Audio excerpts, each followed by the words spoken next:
জয় জয় রামকৃষ্ণ, জয় গদাধর। নবরূপে অবতীর্ণ জগৎ ঈশ্বর।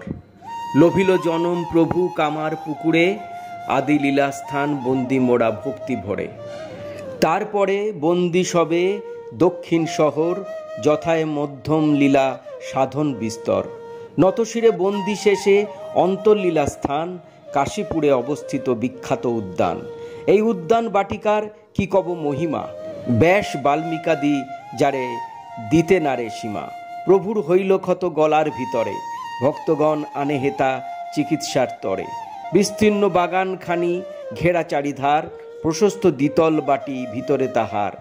নানা ফুল ফল গাছে ভরা এ বাগান, প্রভুর পছন্দ মতো হয় এই স্থান।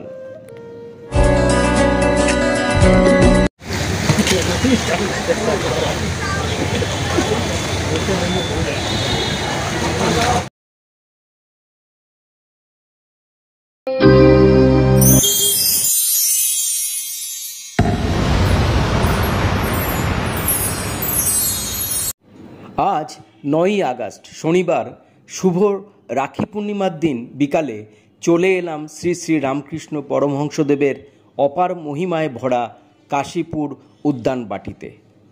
মধ্যযুগের কুসংস্কারাচ্ছন্ন অন্ধকারময় জাতির নবজন্ম ঘটেছিল ঊনবিংশ শতাব্দীতে। সেই আলোক যজ্ঞের পুরোহিত ছিল পাশ্চাত্য শিক্ষায় শিক্ষিত কয়েকজন জ্ঞানী তপস্বী ভারতীয়। সেই শুষ্ক জ্ঞানের রাজ্যে ভাবের বন্যা নিয়ে এলেন কামারপুকুরের অশিক্ষিত চালচুলাহীন গদাধর চট্টোপাধ্যায়। যত মত তত পথ। এই ভাবনমাত মানুষটি বিশ্ববাসীকে শুনিয়েছিলেন এই বাক্য, এর মতো সহজ সরল সরস তত্ত্বজ্ঞান আর নেই।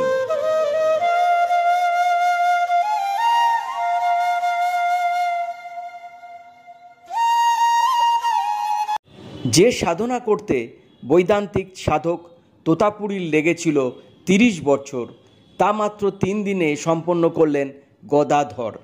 গদাধর লাভ করলেন নির্বিকল্প সমাধি। বেদান্ত সাধনা ও সিদ্ধি লাভ করে গদাধরের নাম হল রামকৃষ্ণ পরমহংস।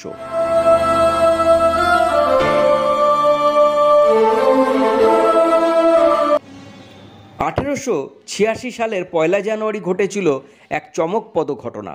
কারণ এই দিনটি ছিল শ্রী শ্রী রামকৃষ্ণ পরমহংসের আত্মপ্রকাশে অভয়দানের দিন, কারো কারো মতে কল্পতরু হওয়ার দিন।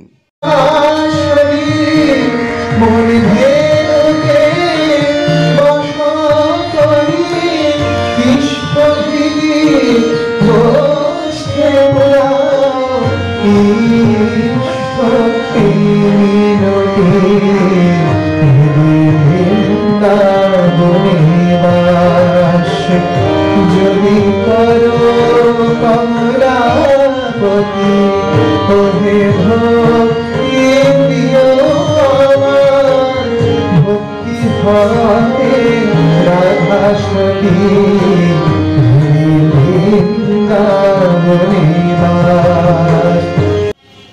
এই দিন অপরাহ্ন 3টায় ঠাকুর লাল পেড়ে ধুতি, একটি পিরান, লাল পাড় বসানো একখানি মোটা চাদর, কান ঢাকা টুপি ও চটি জুতো পরে কিছুক্ষণ কাশীপুর উদ্যান বাটিতে ভ্রমণ করবার ইচ্ছায় নিচে নামলেন এবং নিচেকার হলঘরের পশ্চিমের দরজা দিয়ে উদ্যান পথে দক্ষিণ মুখে ফটকের দিকে ধীরে ধীরে এগিয়ে চললেন।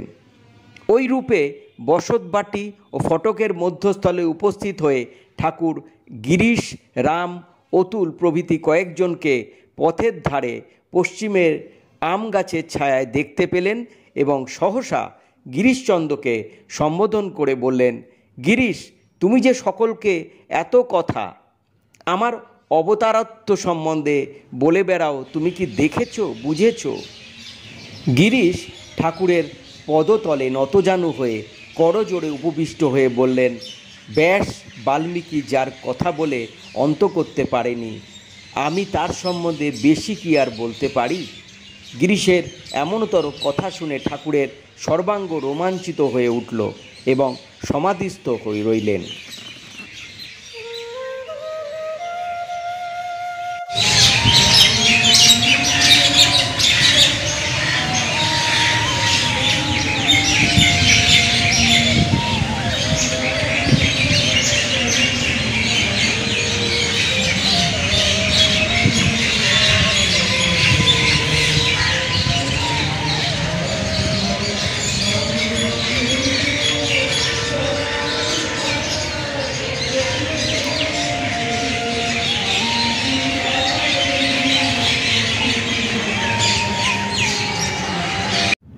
গিরিশ ঠাকুরের এমন দেবভাব প্রদীপ্ত মুখ দর্শন করে জয় রামকৃষ্ণ বলে বারবার পদধূলি গ্রহণ করতে লাগলেন।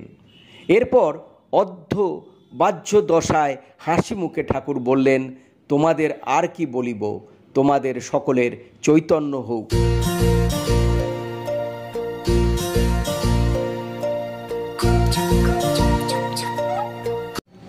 কাশীপুর উদ্যানবাটি সম্বন্ধে শ্রী শ্রীমা সারদা দেবী উল্লেখ করেছিলেন, এটিই ছিল তার অন্তর্লীলার স্থান। কত তপস্যা, ধ্যান, সমাধি, তার মহাসমাধি স্থান, সিদ্ধস্থান। ওখানে ধ্যান করলে সিদ্ধ হয়। স্বামী বিবেকানন্দের কথায় ও বাগানের সঙ্গে আমাদের সমস্ত স্মৃতি জড়িত। বাস্তবিক এটাই আমাদের প্রথম মঠ। এই উদ্যানবাটিতে 1886 সালের 16ই আগস্ট প্রাত 1:02 সময় ঠাকুর শ্রী শ্রী রামকৃষ্ণ পরমহংসদেব 3 বার মা কালীর নাম করে মহাসমাধিতে লীন হন। শ্রী শ্রী রামকৃষ্ণ ভক্তমণ্ডলী ও জগতের সকল মতের নরনারীর কাছে এই উদ্যানবাটি এক মহাতীর্থ এবং ভারতের সাংস্কৃতিক ইতিহাসে এক উজ্জ্বল স্মৃতিস্তম্ভ স্বরূপ।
देहि